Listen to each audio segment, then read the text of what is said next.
Imhotep was an ancient Egyptian priest, the high priest of Osiris, and the advisor of Seti I.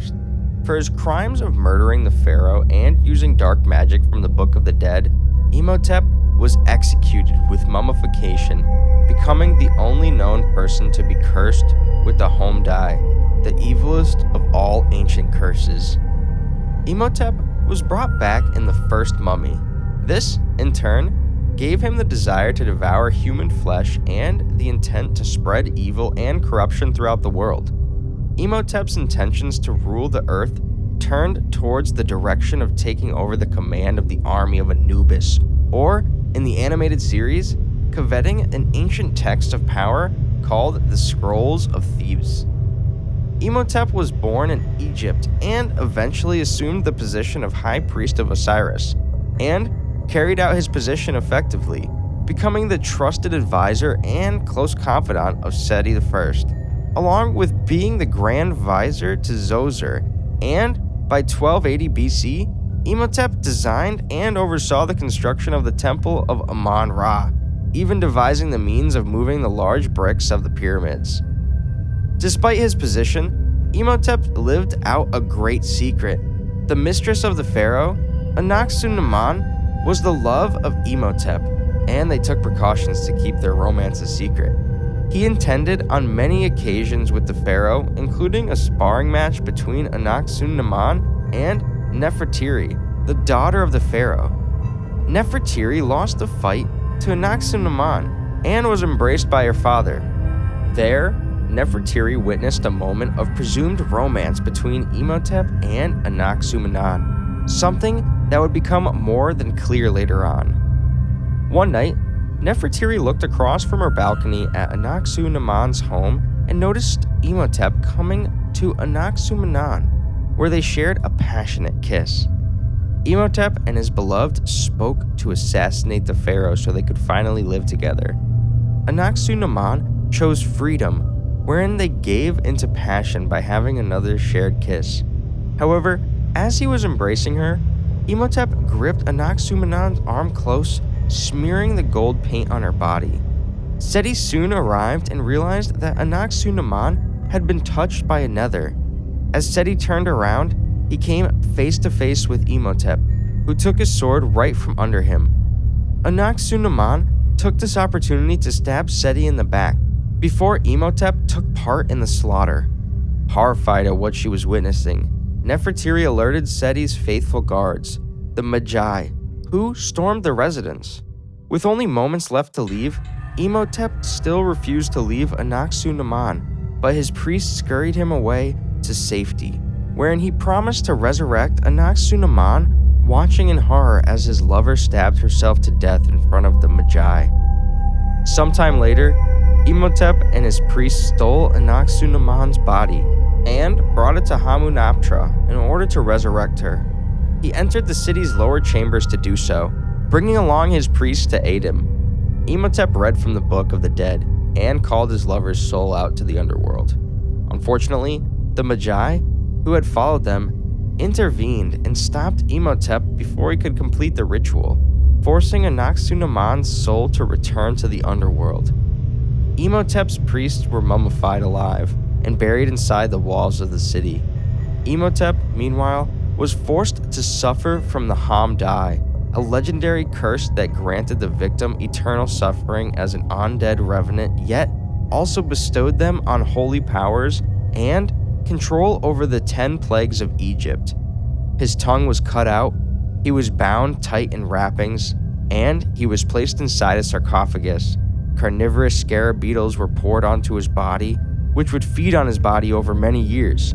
His sarcophagus was buried at the feet of a statue of Anubis, and from that day forward, the Magi were tasked with preventing anyone from setting foot in Hamunaptra, fearing Imhotep's return. Imhotep remained imprisoned in Hamunaptra for 3,000 years, sealed inside his sarcophagus, until in 1926, 3 treasure seekers, Richard O'Connell, Jonathan Carnahan, and Evelyn Carnahan, came to Hamunaptra, hoping to find treasures. Imhotep's chamber was located at the base of the statue of Anubis. Meanwhile, Another treasure-seeking party, including Dr. Alan Chamberlain, Bernard Burns, Isaac Henderson, David Daniels, and their guide, Benny Gabor, came across a compartment above that contained the Book of the Dead. With the chest open, these 4 men would be killed by Imhotep should he ever return from the dead. Imhotep's sarcophagus was opened using the same key the Magi had attempted to take from Evelyn on the boat during their journey there. When it finally pried open, Imhotep's body burst out of the coffin. Being stuck popped out standing, frightening all 3 of the treasure seekers. They were surprised at what they saw. Imhotep's body was still juicy, even after over 3,000 years of decomposition. The group then examined the sarcophagus, finding markings made from fingernails, and among them was a message which read, "Death is only the beginning." Imhotep was defeated in the first movie when Evelyn opened the book of Amun-Ra and read an inscription that summoned the god Anubis, who on a ghostly chariot stripped Imhotep of his immortality. Now mortally wounded and stunned by what had happened, Imhotep stumbled backward into a black pool, where several souls began to grab him. His regenerated flesh began to rot as he said his last words, those same words he had scratched on his sarcophagus thousands of years ago. Death is only the beginning.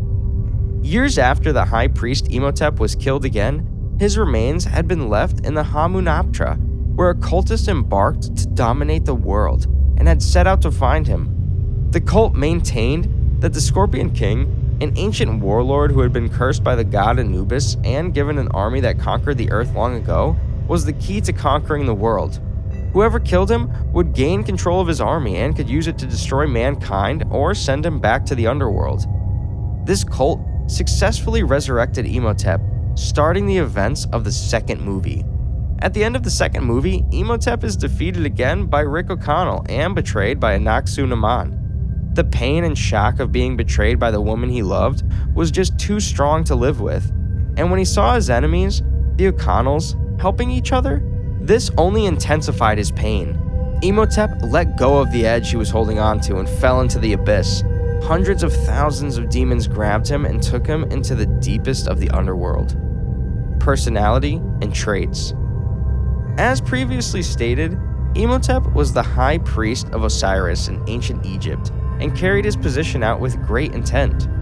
Although he had been considered a friend by the pharaoh, Imhotep was instead more focused on the mutual romantic love requited by him by the pharaoh's concubine, Anaxu-Naman. Intent on gaining that which he desired, the high priest once went out to break the rules and laws of his religion to attain that which he desired. Imhotep broke the sacred law by taking the Black Book of the Dead out of its resting place so as to read it and resurrect his love. Despite his love for the concubine, Imhotep could also be duplicitous in nature, lying to Evelyn Carnahan about sparing her friends' lives, and betraying Baltus Hafiz by leaving him to be killed. Arrogant in his resurrected years, Imhotep feared little and did his best to work problems to his advantage. A tall, muscled bald man, Imhotep was considered handsome by many, wearing long dark robes embroidered with silvery images of scarabs and wore a dark tunic at his waist to match. Imhotep wore 2 leather wristbands and a necklace at all times with a serpent gold ring that was worn during the years 1290 BC and 1926 AD. The Mummy, the animated series. In The Mummy, the animated series, which the storyline based upon The Mummy and The Mummy Returns, Imhotep was resurrected with a partial scalp and a small goatee, with a kaftan-like garment in place of his customary black robes. After his resurrection, Imhotep had reverted to a partially rotted state with a long black coat-like robe and tunic. This incarnation of Imhotep had begun to speak English, albeit with a thick accent. Powers and abilities. As a resurrected immortal, Imhotep's form was truly invincible, with any wounds he receives healing in moments. As part of the Hom-dai curse that comes with him, the mere presence of Imhotep upon gaining power invoked the biblical 10 plagues of Egypt. Imhotep was able to transform himself into the sand, fly in the form of a sandstorm while transporting others within the sandstorm, and exercise control over sand, water, and wind. He was also able to telekinetically move objects with his mind at a distance, with mere gestures. Imhotep's strength and agility were superhuman, as he was able to scale walls and ceilings, and superhuman strength in his first fight with Rit. As an adept sorcerer, Imhotep knew the spells required to resurrect the dead if given the right circumstances, notably a sacrifice if the deceased's organs were too old. Along with this, Imhotep could also summon mummies and order them to do his bidding. Along with this, Imhotep was also proficient in hand-to-hand combat and using Egyptian weapons. As an immortal, however, Imhotep was still vulnerable to certain ancient Egyptian spells contained within the Book of Amun-Ra, notably that which stripped away his immortality. Every time, immediately after he was resurrected, Imhotep's abilities were weak but growing, and were nourished by killing and assimilating the organs and fluids of those that had opened the chest containing the 5 canopic jars that he had employed to resurrect Anak-Sunamun. Interesting facts.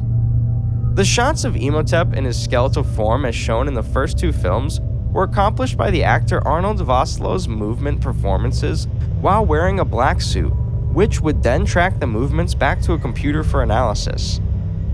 In the Mummy's Return novel, Imhotep mutilated himself to save his life by ripping his scalp as a sign of loyalty to the Scorpion King. In this story, Imhotep pronounced the phrase "My Fatas," which means, "I am your disciple," to the Scorpion King. Imhotep's backstory is different in both versions. While in the animated TV series he was buried alive for attempting to steal Osiris's bracelets, the movies go on to explain that Imhotep was buried for trying to bring Anak-Sunamun back of death. Since the animated series follows a different story, although based on the first 2 films and Rick's claim that he had defeated Imhotep twice, The Mummy, Tomb of the Dragon Emperor confirmed that the animation is developed in a separate continuation.